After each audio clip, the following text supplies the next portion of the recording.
할렐루야. 오늘도 하나님을 사랑하는 마음으로 이 새벽 기도의 자리에 오신 여러분을 환영하고 축복합니다. 제가 기도하고 말씀으로 나아가도록 하겠습니다. 하나님 감사합니다. 이 아침에도 우리를 깨우시고 일으키셔서 하나님의 얼굴을 구하는 자리로 나오게 하심에 감사합니다. 하나님, 우리가 이 아침에도 우리에게 말씀하시고 또 우리에게 하나님의 선하신 뜻을 보여주실 것을 기대합니다. 그래서 우리가 그것을 깨달아 알므로 말미암아 우리의 삶과 우리의 마음과 우리의 모든 것들을 하나님의 마음에 합당하게 변화시켜 나갈 수 있도록 은혜 더하여 주시옵소서. 이 아침에도 우리가 하나님을 깊이 구할 때에 깊이 만나는 시간 되게 하여 주시옵소서. 감사합니다. 예수님 이름으로 기도드렸습니다. 아멘. 오늘 함께 보실 말씀은 고린도후서 9장 1절에서 15절 말씀입니다. 고린도후서 9장 1절에서 15절 말씀입니다. 그 중에서 6절에서 15절까지 말씀만 함께 보도록 하겠습니다. 이것이 곧 적게 심는 자는 적게 거두고 많이 심는 자는 많이 거둔다 하는 말이로다. 각각 그 마음에 정한 대로 할 것이요 인색함으로나 억지로 하지 말지니 하나님은 즐겨내는 자를 사랑하시느니라. 하나님이 능히 모든 은혜를 너희에게 넘치게 하시나니 이는 너희로 모든 일에 항상 모든 것이 넉넉하여 모든 착한 일을 넘치게 하게 하려 하심이라. 기록된 바 그가 흩어 가난한 자들에게 주었으니 그의 의가 영원토록 있느니라 함과 같으니라. 심는 자에게 씨와 먹을 양식을 주시는 이가 너희 심을 것을 주사 풍성하게 하시고 너희 의의 열매를 더하게 하시리니 너희가 모든 일에 넉넉하여 너그럽게 연보를 함은 그들이 우리로 말미암아 하나님께 감사하게 하는 것이라. 이 봉사의 직무가 성도들의 부족한 것을 보충할 뿐 아니라 사람들이 하나님께 드리는 많은 감사로 말미암아 넘쳤느니라. 이 직무로 증거를 삼아 너희가 그리스도의 복음을 진실히 믿고 복종하는 것과 그들과 모든 사람을 섬기는 너희의 후한 연보로 말미암아 하나님께 영광을 돌리고 또 그들이 너희를 위하여 간구하며 하나님이 너희에게 주신 지극한 은혜로 말미암아 너희를 사모하느니라. 말할 수 없는 그의 은사로 말미암아 하나님께 감사하노라. 아멘. 오늘은 연보로 말미암아 풍성해지는 하나님의 은혜라는 제목으로 말씀을 전하겠습니다. 본문에서 바울은 계속해서 가난한 성도들을 위한 연보, 즉 가난한 예루살렘 교회를 위해서 구제 헌금하는 것에 대해서 언급하고 있습니다. 먼저는 어떤 마음으로 어떻게 연보를 해야 하는지 설명하고 있습니다. 7절에서 바울은 너희가 헌금할 때 각자 마음에 정한 대로 하고 인색하지 않게 하며 억지로 하지 말라고 권면합니다. 메시지 성경에서는 각각 그 마음에 정한 대로 하라는 이 말씀을 각자가 충분한 시간을 두고 생각한 다음 얼마를 낼 것인지 작정하기를 바랍니다 라고 표현하고 있습니다. 우리는 때로 선교 헌금, 구제 헌금, 건축 헌금, 장학 헌금과 같은 특정한 목적을 위해서 헌금을 약정할 때가 있습니다. 그러나 저의 삶을 돌아보면 약정했던 기간 동안 성실하게 헌금을 하지 못한 때도 있었습니다. 처음에는 열정적으로 시작했으나 시간이 지날수록 첫 마음을 잃어버려 흐지부지해지고 부랴부랴 늦게 밀린 헌금을 다 냈던 적도 있으며 약정할 때보다 주머니 사정이 안 좋아져서 나중에는 헌금하는 것에 부담을 느꼈던 적도 있었습니다. 하나님과 교회 공동체 앞에서 재정을 드리겠다고 약속했던 것이지만 저의 연약함으로 인해서 신실하지 못했던 것입니다. 주변에서 저와 비슷한 사람들을 몇몇 보았습니다. 그 사람은 단순히 부끄럽고 죄송스러운 마음을 가지는 것을 뛰어넘어서 더 깊은 정죄감에 빠지는 경우도 있었습니다. 아무도 정죄하지 않았는데 스스로 무너져서 깊은 좌절에 빠지는 사람도 있었습니다.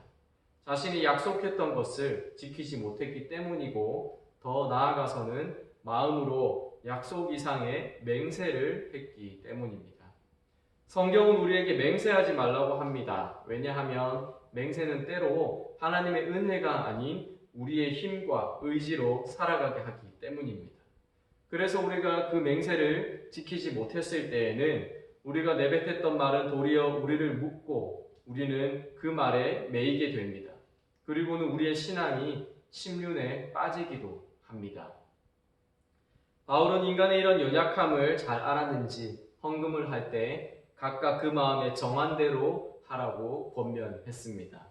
아까도 말했듯이 충분한 시간을 두고 생각한 다음 얼마를 낼 것인지 작정하는 것입니다. 그것은 이성적으로 계산해서 안정적인 정도로만 헌금하는 것은 아닙니다. 때로는 마게도냐 교회가 예루살렘 교회를 위하여 힘대로 할 뿐 아니라 힘에 지나도록 헌금한 것처럼 때로는 우리가 믿음을 드리는 고백이 필요할 때도 있습니다. 그렇지만 그것은 뜨거운 마음으로 인해서 우리의 일상생활이 불가능할 정도로 우리 수입의 대부분을 헌금하는 것도 아닙니다. 우리는 인색하지 않되 억지로 드리지도 않는 마음과 태도로 균형을 잘 이뤄가야 합니다. 하나님께서는 즐거운 마음으로 베푸는 사람을 기뻐하시기 때문입니다. 그렇게 하나님께서 기뻐하시는 대로 우리가 연보를 했을 때 우리 삶에 어떠한 일들이 일어나게 될까요? 먼저는 하나님께서 우리가 더 많은 연보를 할 수 있도록 우리의 삶을 풍성하게 하신다는 것입니다. 6절에서 바울은 이렇게 말합니다. 적게 심는 자는 적게 거두고 많이 심는 자는 많이 거둔다.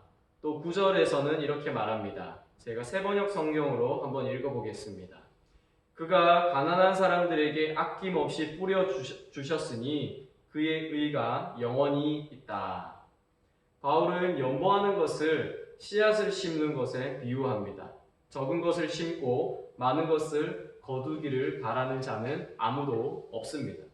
씨앗을 심는 농부에게 심을 씨와 먹을 양식을 주시는 지극히 풍성한 하나님께서는 많이 심는 자는 많이 거둔다는 원리를 통해서 연보의 씨앗을 많이 심는 자들에게 아낌없이 베푸십니다. 그래서 하나님께서는 연보하는 자들을 더욱 풍성하고 부유하게 하셔서 계속해서 그가 더욱 너그럽고 후하게 연보할 수 있도록 은혜를 베푸시는 것입니다. 바울의 믿음에 따르면 결과적으로 우리는 우리의 연보를 통해 상대방뿐만 아니라 우리도 풍성함을 누리게 됩니다. 그러나 우리가 연보를 하는 목적은 우리의 삶이 또 우리의 재정이 풍성해지기 위함이 아닙니다. 우리가 연보를 하는 이유는 8절의 고백처럼 하나님이 능히 모든 은혜를 우리 삶에 넘치도록 베푸셨기 때문입니다. 우리를 향한 하나님의 사랑이 주 너의 하나님을 사랑하라는 계명뿐만 아니라 내 이웃을 내 몸과 같이 사랑하는 계명도 지키게 하는 것입니다. 그 마음이 우리를 더욱 부유하게 합니다. 두 번째로 하나님께서 기뻐하시는 대로 우리가 연보를 드릴 때 우리 삶에 일어나는 일은 공동체 안에서 하나님께 드리는 감사와 영광이 넘치게 됩니다. 바울은 11절에서 우리가 여러분의 헌금을 전달하면 많은 사람이 하나님께 감사를 드리게 될 것이다 라고 말합니다. 또 12절에서도 이 봉사의 직무는 성도들의 궁핍을 채워줄 뿐만 아니라 많은 사람들로 하여금 하나님께 감사를 드리게 할 것이다 라고 말합니다. 마지막으로 13절에서도 이 봉사의 결과로 그들은 하나님께 영광을 돌리게 될 것이다 라고 고백합니다. 궁핍한 상황에서 필요한 재정을 두고 하나님께 기도했을 때 하나님께서 누군가를 통해서 그 재정을 공급하셨다면 그가 얼마나 감사하겠습니까? 도무지 재정이 들어올 길이 없는데 예상하지도 못했던 방법으로 하나님께서 재정을 채워주셨다면 얼마나 놀랍겠습니까? 그가 힘겨운 시간을 보내는 동안 사람이 아닌 하나님을 의지했다면 그 사람은 분명 그 은혜의 일들로 인해 하나님을 찬양하고 하나님께 영광을 올려드릴 수밖에 없을 것입니다.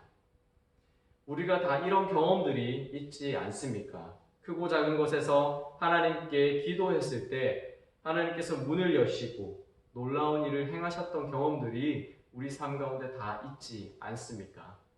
저의 삶에도 이런 일들이 있었습니다. 제가 대학생 때 선교를 가기 위해서 200만 원이 넘는 재정이 필요했습니다. 당시 저에게는 단 한 푼도 없었지만 하나님을 의지하며 나아갔습니다. 계속해서 기도할 때에 따라서 하나님께서 주변의 사람들, 또 기대하지 않았던 사람들, 또 심지어 알지도 못했던 사람들을 통해서 하나님께서 재정을 공급해 주셨습니다. 마지막에 그 재정들을 다 모으니 남지도 않고 모자라지도 않는 딱 맞는 재정이 저에게 모아졌습니다. 이런 일들이 제 삶에도 수차례 있었습니다. 그때마다 제가 어떻게 반응했겠습니까? 하나님께 감사하고 또 하나님을 찬양하고 하나님을 높이지 않을 수가 없었습니다. 그리고 그것이 거기에서 끝났겠습니까? 아닙니다. 그 은혜가 공동체에도 흘러갔습니다. 준비하는 저의 과정을 지켜본 모든 사람들이 하나님의 선하심을 고백하고 하나님을 높이게 되었습니다. 이처럼 연보의 은혜는 개인에게만 머무르지 않습니다. 나에게 재정이 흘러왔듯이 은혜가 또 다른 곳으로 흘러가서 나와 주변 사람과 모든 공동체를 풍성하게 하는 것입니다. 우리는 나라에 큰 재난이 있을 때 많은 피해를 입은 사람들을 위해 기금을 모아서 후원하는 일들이 있습니다. 그 돈들이 모여서 그들에게 전달될 때 그들에게 큰 힘이 되는 것도 우리가 많이 보아왔습니다. 방송에서 그분들이 인터뷰하신 것을 기억해 보면 도움의 손길을 통해서 자신이 대한민국 국민이라는 것을 다시 한번 생각하고 깨닫게 되었다는 말을 많이 합니다. 이웃들의 도움, 대한민국이라는 공동체의 도움을 통해서 소속감을 갖고 모두의 얼굴은 알지 못하지만 대한민국 국민이라는 정체성 안에서 서로 연결되어 있다는 것을 기억하게 되는 것입니다. 가난한 예루살렘 교회를 위한 고린도 교회의 연보가 이와 같았습니다. 그들의 연보는 두 교회가 예수 그리스도 안에서 형제인 것을 또 하나님 나라의 같은 백성인 것을 고백하는 것입니다. 이스라엘 나라는 제사장 나라입니다. 그들을 통해서 복음이 시작되었습니다. 예루살렘과 온 유대와 사마리아와 땅끝까지 이르러 복음이 전파되면서 고린도 교회도 은혜를 누리게 되었습니다. 그러나 이제는 고린도 교회가 예루살렘 교회에 은혜를 흘려보낼 때입니다. 연보라는 것을 통해서 비록 멀리 떨어져 있고 그곳에는 누가 사는지 얼굴도 알지 못하지만 서로를 위해서 선을 베풀고 은혜를 베풀고 기도하는 것입니다. 그렇게 주 안에서 서로가 연결되고 하나 되는 것입니다. 우리도 주 안에서 형제이고 가족이며 하나님 나라의 백성으로 살아가고 있습니다. 고린도 교회처럼 우리가 서로를 돕고 서로의 삶을 돌아보는 것으로 그것을 증명할 수 있기를 바랍니다. 돈으로 돕는 것이 전부는 아닐 것입니다. 사랑의 마음으로 서로의 삶을 돌아보고 격려하고 위로하는 것이 더욱 필요할 것입니다. 특별히 우리는 힘든 시기를 지금 보내고 있습니다. 서로가 서로에게 이때에 더욱 힘이 되어지기를 바랍니다. 서로가 서로에게 만나가 되어지기를 바랍니다. 서로가 서로에게 하나님이 도우시는 손길이 되어지기를 바랍니다. 그 일들을 통해서 바울이 마지막에 하나님을 찬송했던 것처럼 이 선물을 주시는 하나님께 감사드립니다. 이것을 어찌 다 말로 찬양할 수 있겠습니까? 라고 고백하는 일들이 우리 안에, 우리 교회 안에 풍성할 수 있기를 소망합니다. 함께 기도하시겠습니다. 하나님, 우리가 특별히 어려운 시기를 보내고 있습니다. 우리가 혼자서는 할 수 없으나 우리가 함께 서로를 도와가며 살아갈 때 이 모든 일들을 우리가 견뎌내고 감당할 수 있음을 믿습니다. 그래서 우리가 우리 혼자만 살아가는 것이 아니라 서로의 삶을 돌아보게 하시고 서로의 삶에 사랑으로 다가가게 하시고 그래서 위로하고 격려하며 우리의 은혜를 서로 나눌 수 있게 하여 주시옵소서.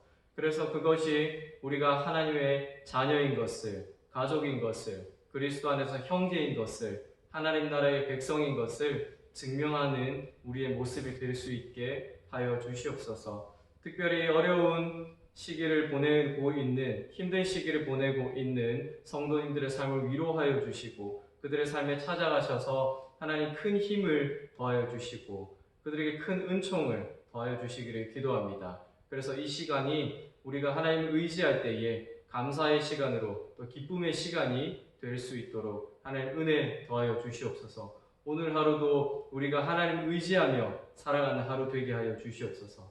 감사합니다. 예수님 이름으로 기도드립니다. 아멘.